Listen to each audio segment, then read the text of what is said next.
Hi guys, welcome back to my channel English in a Blink, and today I'm going to talk about modals. Yes, so what are modal verbs? You have your can, could, may, might, must, should. These are the ones that I'm going to be looking at today. So I will be looking at different functions that they have. So starting with our can. So if I say I can swim, what does it tell you about? Like what is it telling? My ability? Yes. Okay, so we use can to talk about ability in present. So when I say I can swim, that means it talks about that I can do something now. All right, so the first function for can is it talks about your ability. All right, if you are going somewhere, okay, and I say to you, oh, you can take a taxi. So what am I doing? I'm giving you a suggestion. That's right. So we use our can to give suggestions. All right. So you can take a taxi, you can go by bus, all those things which I am telling you right now. That means I am giving you a suggestion. Okay, so two things. And again, if I ask you, oh, can you take me to the bus stop? What is it? Is it a request? Yes, it is. So we use can for request as well. Okay, so all these three things. So you have your ability, then you'd make your request with can, and also you make a suggestion.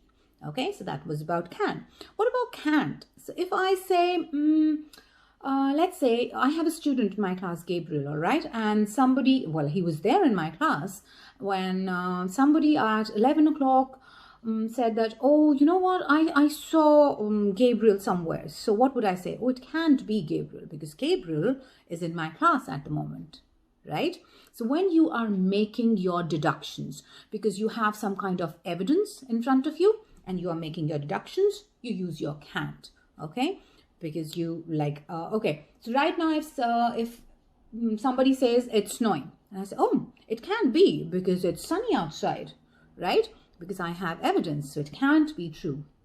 Okay, so you make your deduction when something is, when you are sure of something, not a possibility, then you use your can't. Okay, so that was your can't. Now coming to could. Okay, just like can, could is also used to talk about ability, but in present, past. Okay, so if I say I could swim when I was 5, it is telling you about my ability, but in the past. Okay, so could is used for ability in past. Then again, just like your can, could you take me to the bus stop? I am making a request, so you can make a request with could, just like your can, and also you can give your suggestion. So just like I said, oh, you can take a taxi, I could have also said, oh, you could take a taxi. Okay, so can and could both are used for request and making a suggestion. Okay, so this was about your can, can't, and could. Now coming to may. Okay, so if I say it may be quicker if you take a bus, what is it? It's talking about a possibility. Yes, so you use your may to talk about something which is a possibility. Okay, so you say, oh, I want to go by car, but if I say, oh, it may be quicker, okay, or it might be quicker if you travel by train. So may and might both are used to talk about a possibility. Okay, so that was your may and might. And again, if I say, oh, may I come in? That is like very formal, isn't it? So when you have like a formal request or a permission that you want, you use your may. When a very formal environment, well, again, it has to be very formal. But if you are asking for a pen from your friend, and, oh, may I take this pen? Your friend will be like, well, okay, so always remember that you use your may in a very formal environment, not with your friends. Unless your friend actually wants you to be formal. Okay, so that was your may and might. Then we are talking about must. Okay, so if I say you must be back by 10 o'clock, what is it? Am I giving you an advice, or is it like an obligation? It is an obligation. Okay, so you must be back by 10 o'clock. That means it is an obligation. This is what you need to do. You have to be back by that. All right, so this is your must when something is an obligation. Then just like can't, remember I told you about like an modal of deduction. So you deduce because you have some facts in front of you, and that's when you are deducing.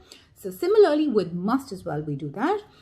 So like I said, if I say, oh, it must be cold because it's snowing outside.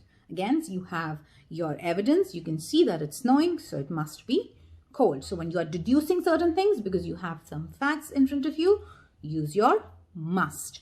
Okay, and now we have the opposite, which is your mustn't. Okay, so then you have your must, you use your modal, you're deducing things, and it is also for an obligation. But when you have you mustn't, so you mustn't drive without a license. What is this?